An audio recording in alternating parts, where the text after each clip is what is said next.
In this movie, I'll show you how to change the definition of a paragraph style, and I'll also show you how to create and use a character style.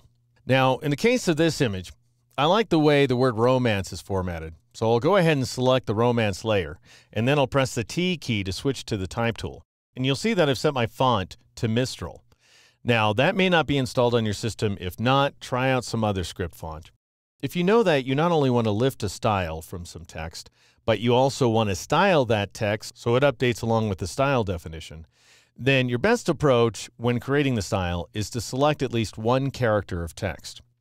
Then go ahead and bring up the Paragraph Styles panel and click on the little page icon. Then double-click on Paragraph Style 1 to bring up the dialog box, and let's go ahead and name this Romance Style.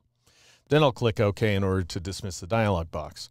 Notice that this time around, we're seeing Romance Style with the plus sign, which tells us, sure enough, we've linked the style successfully to the layer. So to make everything good, just drop down to that clear override button and click on it. Now we want to style the in the air layer, so go ahead and click on it, and then click on Romance Style to link it, and then drop down to the clear override button again and click on it.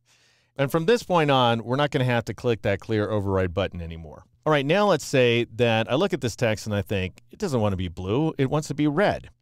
I need to change the style definition, and you can do that by double-clicking on Romance Style. However, I recommend, for the best results, that you switch away from any text layers when you perform these kinds of modifications. So just go ahead and select an image layer, for example, then double-click on Romance Style. In our case, I'll click on the color bar there, and then I'll change the hue value to 0 degrees, click OK, and you can see that the text is already updated in the background, assuming that the preview checkbox is on. Then go ahead and click OK again. All right, now let's say I want to make the word air blue. And because it's just a single word, as opposed to an entire paragraph, we need to perform this step using a character style. So I'll go ahead and switch to the Character Styles panel, which is just next door.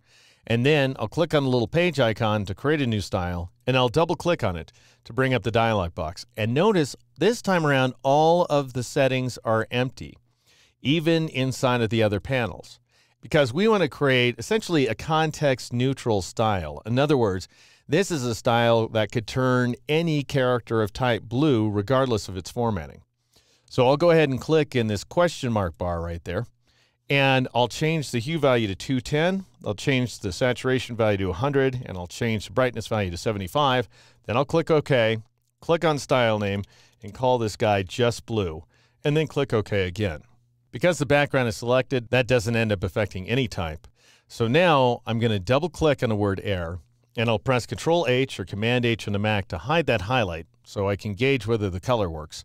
Then I'll click on Just Blue, and sure enough, just that one word changes, and none of the other formatting changes along with it. All right, now I'll press the Enter key on the keypad in order to accept that change. All right, here's another way to work. I'm going to switch back to the Paragraph Styles panel. Let's say I want to directly format some type as opposed to working inside the dialog box.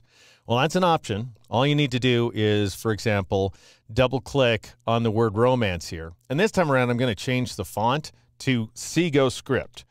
And again, that's a font that's on my system. It may not be on yours. And then I'll tab over to the type size value because after all, the text is too big, and I'll change it to 50 points. And I'll press the Enter key one time, the Return key on the Mac, in order to accept the change to that value. Now notice that Romance Style has a little plus sign after it, quite reasonably because there are local overrides this time around. If you want to redefine the style, which is what I want to do, then drop down to this little check mark and click on it. And that will go ahead and not only redefine the style, but also update both of the text layers. And notice that the word air remains blue, even though it is now set in a different font and size.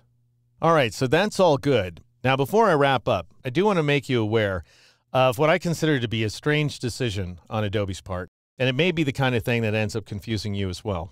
I'm going to hide the Paragraph Styles panel, and then I'll go up to the Window menu and choose History in order to bring up the History panel. And you can see that we've got an awful lot of states here. Oftentimes, when you're applying a paragraph style, Photoshop throws in an extra step where it's applying a character style as well. But here's the thing I want to make you aware of. If I go all the way back to the open state, which returns us to the very beginning of this movie, notice now if I bring up the paragraph style panel, I still have a style, and it's called Romance Style, and I also have a character style called Just Blue. You cannot undo the creation or modification of styles. So notice if I switch back to paragraph styles and double click on it, I will see that I'm still in Segoe Script as opposed to Mistral, and the color is red and so forth.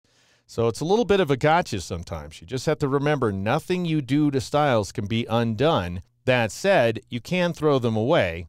And if you want to get rid of a style without a warning, then you press the Alt key or the Option key on the Mac and click on that little trash icon. And that's how you change the definition of a paragraph style and work with character styles here inside Photoshop.